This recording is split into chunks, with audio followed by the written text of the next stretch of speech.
Hi everyone, hope you are doing well from wherever you're watching this channel, depending on your time zone. Now, it seems like Ruto is always super excited when he pull a crowd. But imagine, after you have managed to pull a crowd, then the same crowd turn against you and start heckling you. That is what Ruto and Nakuru's governor, Susan Kihika, was subjected to in Nakuru County. Despite the fact that they beat the rain, they decided to address people when it was raining. And indeed, there was a massive crowd. The worst is that the crowd turned against these two individuals and they faced it so much rough, they could not address the same crowd. And that is really so embarrassing to William Ruto and the UDF family.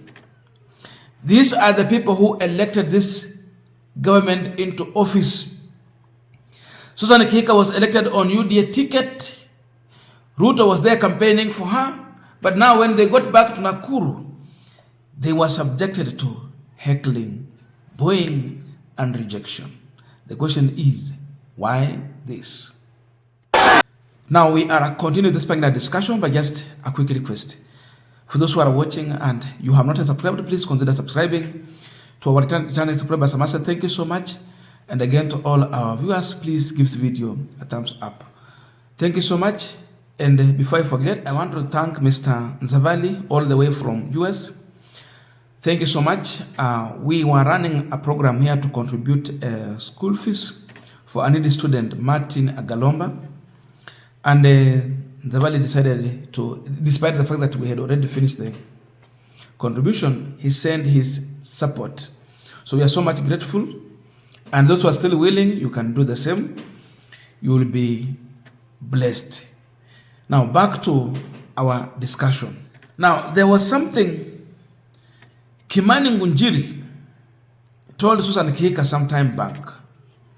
And if Kihika took it lightly, let her know that in Nakuru, possibility of one just serving for one term, then you go, is inevitable.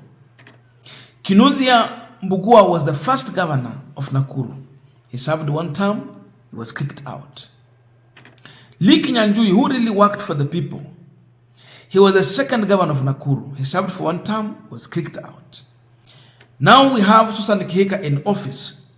The same way the two were kicked out, seemingly is going to be the same treatment that Susan Kihika will be subjected to. And this video is evidently clear. She must reflect on this video. Let her keep this as history. Soon she will be treated to the same. Huyu hataenda more than one term. It will be a miracle if Susan Kihika will be re-elected in Nakuru in 2027. The rejection has started. And you see, she could not, she had nothing to do apart from smiling. The smile does not show that she was happy. It is a way that she was showing, frustration. That smile shows the frustration in Susan Kihika. And that instant, ni jambo ambalo inafaa aweke mahali atakuwa naangalia. The beginning of rejection of Susan Kihika has just started. And the worst is that Ruto, who was campaigning for her in 2022, he was there presently, watching helplessly when Susan Kihika was being rejected. She was being heckled. She was being booed. So imagine you are the president, and these are your foot soldiers who are elected on your same political party. Then they are being rejected in your presence. They are being heckled when you are watching. What message is that? That we no longer need your allies, because Susan Kihika represent Ruto under UDA and Kenya Kwanza. So the residents are telling Ruto, we don't need your ally. We will not associate with her. It is also an extension of rejection of William Ruto. Because if these people had respect for Ruto, at least they would have avoided heckling Kihika. Maybe you keep silent when she's talking. No respond. That will be a silent protest. But this was loud and clear. That means these people are pissed off to extent they don't have respect even for Ruto. If they had one, they would do the protest in silence. Susan Kihika aongea tu peke yake, akose mtu wa kumjibu. Lakini hapa wamemjibu wakamnyamazisha mbele ya Ruto, rais wao. That is very dangerous for Ruto. So after wasting all your time gathering people when it was really raining, then you are treated to this. It tells you that the ground is shifting. People are not with you. They are more focused on how to kick you out of power and your allies. If you give these people an opportunity to tell their story about Ruto leadership, there's nothing good they will talk about William Ruto. Whatever they will be talking about, it will be all complaints about this leadership. Nothing to celebrate. Ukiwapea nafasi waelezee kuhusu any benefit they've had from Ruto's regime, it will be lamentation book. Itakuwa ni kitabu ya maombolezo. They will be lamenting about this government. So while Ruto was making his way to Nakuru, thinking that he will be glorified, exalted because anapenda mambo kama hayo, the opposite just happened. It is rejection. This is a failed government. From Kihika to Ruto. Remember what Ruto did when he became the president? Wakasema they are reverting back the SGR operation to Mombasa.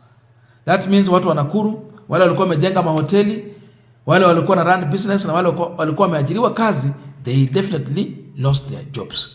Among other many things that Ruto did, which were unfavorable to the Nakuru residents. So they've used Susan Kihika as a person who has failed to take care of their interest by reaching out to president, plead with him so that he will have some favors with them. She failed. Kwa mikutano alijaribu kuongea hiyo mambo, but it never worked. Ruto went ahead to do what he thought is popular. So Susan Kihika has failed to take care of the interest of the people of Nakuru County. She has failed in her operation. What we are seeing, it is all about fight with the members of parliament, with the MCS. You know, she's a woman who wants either her way or the highway. Tabia ya Ruto kwa kiwango fulani iko ndani mwake. Either her way or the highway. So the highway has exposed her. The highway has led to rejection and protest against Susan Kihika. Angalia serikali ya William Ruto. Imekuwa ni serikali ambayo inatoza ushuru wananchi kwa kiwango ya kwamba kuna some level of greediness. His policies are unfriendly to business and the Kenyans. So when you see UDA, you see frustration, you see problem, you see hunger, you see destruction of jobs. So while Ruto was in Nakuru, that is what people were seeing. Empty promises. Susan Kihika was trying to make empty promises, trying to master Ruto's way of delivering fake promises. But people could not buy into this. That's why they cannot keep quiet and allow her to continue advancing the lies and the fake promises. Pia Ruto bila amekuja huko, wamejua amekuja na fake promises. So if you are coming to give us fake promises, wacha hata tupigie watu wako makelele, ujue ya kwamba hata tuwapendi, hatuwataki na hatuna uhusiano wote na wewe. That is what happened in Nakuru. So you are the president, you call for an event. What happened? It is all about heckling. Tell me, wewe bado wewe ni rais wa nani? Wewe ni president wa nani?